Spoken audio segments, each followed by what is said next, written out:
Dito guys, napapansin mo ba yan? Yung cage na yan ay ang tawag natin dyan ay colony kasi nga marami sila dyan sama-sama.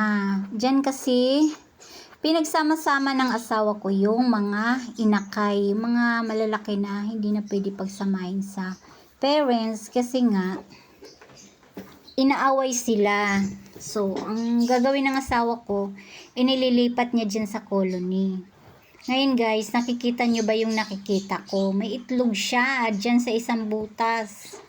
3 butas kasi yan, pero kahit sino ang pumasok dyan. Kasi nung kanina nga, napansin ko, may itlog siya. At ang laman nga guys, 2. Ngayon, ito yung siguro na-encounter din ng ibang magla-lovebirds, mga nag-aalaga ng ibon sa isang colony.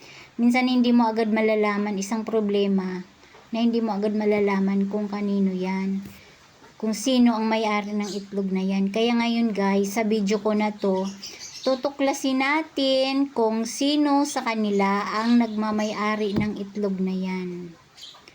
So, watch muna tayo.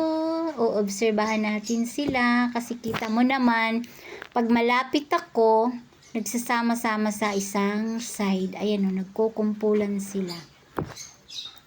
So, ang gagawin ko dyan guys, kasi nga, ayaw nilang lumapit doon sa may butas. Medyo, lalayo tayo. Para malaman natin kung alin sa ilan.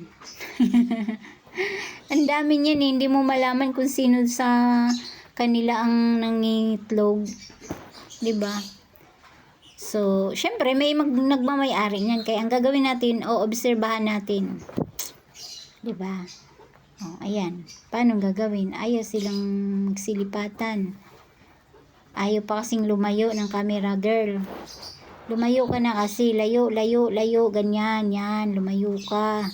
Ayan na nga. Lumayo na nga ako. Kasi ako lang naman talaga ang taga-video ng mga alaga ng asawa ko. So, yan. Inoobserbahan ko sila kung sino-sino sa kanila ang lalapit dyan sa may butas sa dulo. O, ayan na guys. Pumuporma-porma na. Lumalapit-lapit na sila. Ngayon, ang ating titingnan dyan sa lalapit kung sino ba talaga ang papasok dyan sa butas. Yan. Observe. Ano ba yan? Hindi ako makalapit. Nalayo sila. So, magtitiis lang ako dito sa malayo. Kaya isom ko na lang para makita ko kung sino sa kanila. So, may 1 down na. 2 mag-asawahan, may isa. Yung isa wala pang partner. Sino kaya ang partner niya? May lalapit dyan na partner sa dulo. At feeling ko lang talaga yung dulo na yan ang may-ari. Ayun, may lumapit na. Uy, umalis. Sige nga, sino ba dyan sa dulo? Talaga, ayun. Yan, kulay blue. Uy, lumipad ulit. Oh, ayaw din. Sino ba talaga pare sa inyo ang mag-asawahan, ang parisan na may-ari niyang ayan, may dumapo na naman. Alin ba dyan? Ayun, kulay green tsaka aqua blue ba yan? Basta yung sa dulo guys, feeling ko talaga sila yung may-ari ng itlog na yan. Kasi nakakalito, meron din dun sa gitna. Mag-asawaan din sila. Ayan o, nang-iinggit na. Ang sweet-sweet talaga ng mga lovebirds ko. Ayan o, diba? Nakikita niyo ba yan? Diba? Kanina pa sila nagtutukaan. Kaya feeling ko talaga yan, 2 yan sa dulo. Ang may-ari ng itlog. Kasi yung itlog guys, nasa dulong bilog dito sa kaliwang bahagi. So, yan. Yan yung may-ari. Green. Ay, puros green siya. Hindi ko malapitan kung anong kulay ng isa. Pero parang green. At saka yung isa. Ayun. blue. Green at blue. Ano kaya ang result ng baby nila? Kasi guys, yung dun sa kabila, inayos ng asawa ko kasi nga medyo malaki na yung mga inakay. May itlog na naman. Kaya ang ginawa niya, nilipat niya na yung mga inakay. Kasi nga, baka hindi, ayaw papasukin nung parisan yung mga inakay niya kasi malalaki na. Syempre, paano maglilimlim doon kung ayaw niyang alisin mga inakay. So, ayan na. Observe ulit tayo dito. Observe. Basta feeling ko yan talagang dalawang yan. Yan yung nagtutukaan na yan, oh. Malalaman din natin yan maya-maya kung sino ang may-ari. Kasi yung dalawang yan, duda ko yung dalawang magparisa na yan. Either yung sa gitna or yung sa dulo. Pero 100% duda ko yung nasa dulo ang may-ari. Sabi ng asawa ko, umalis daw ako dito sa pwesto kong to. Wala, matigas ang ulo, iniintay pa rin hanggang sa nangalay na, ayaw pang umalis. Kahirap ba naman tuklasin agad, diba? Kapag ka nag-aantay ka lang, hindi mo malaman kung sinong may-ari. Tamo, nag-iisahan na sila doon sa may kids sa taas. Pero yung dalawa, ayaw talagang umalis, yung dalawang parisan dyan sa butas. Ay nako, makalayo-layo na nga. Lumayo-layo na nga tayo para malaman natin. Ayaw talaga nilang pumasok kung sino talaga sa kanila. Ayan, observe, observe.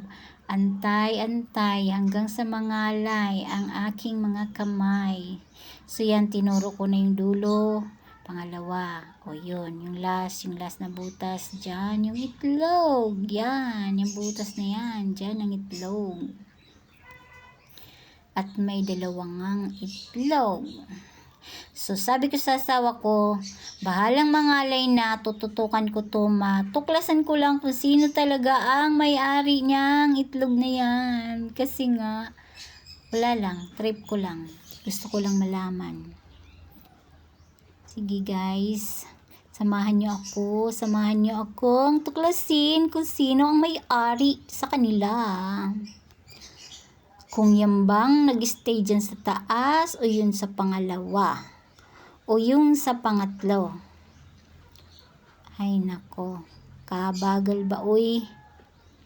Nako, sumigaw na naman asawa ko, layo-layo daw ako para malaman ko kaagad. Kasi papasok at papasok daw yung may-ari na yan, kung sino man siya. So, ayan na nga guys. Magdahan-dahan na tayong lumayo. Kasi pag hindi tayo lalayo, huwag mo lapitan, kakulit. Hindi mo nga yan malalaman. Yan ang kulay guys ng pinagdudahan kong may-ari ng itlog na yan. Ayaw na silang umalis dyan kanina pa. Sabi nga ng asawa ko, lumayo daw ako para malaman ko agad. Kakulit ba naman kasi nang nag-video, ayaw pa talagang umalis. Layas. Ayun. Pero ayaw talagang nilang umalis. Kaya, ayan, ako ang umalis. Para makita ko, isusum ko na lang kung sino talaga ang papasok dyan. Ayun, nung umalis ako, umalis din sila guys. Pero malalaman ko dyan kung sino talaga ang papasok sa dulong butas. Maya-maya. Sige, pasok. Kung sino ka man. Ayun, may lumalapit sa butas sa gitna. May pumasok. Kulay blue siya, diba? So, yun yung kulay kanina sa taas. Yung blue na yun. Ayun, guys. Ayun na siya. Oy, pasok na kung sino ka man. Ang may-ari, ngalay na ako, oy. Dali na, please. Pasok. O, yun guys, nakita nyo? Kulay blue. Isa na lang, yung partner niya, kung sino. So, tama ako, guys. Ayun, yung isa. Huli ka. Kayo pala ang parisan ng may-ari ng itlog na yan. So, yung kaninang nakatigil dyan sa taas, guys, sila pala yun talaga. So, tama ang aking hinala. So, ayun lang, guys. Thank you for watching.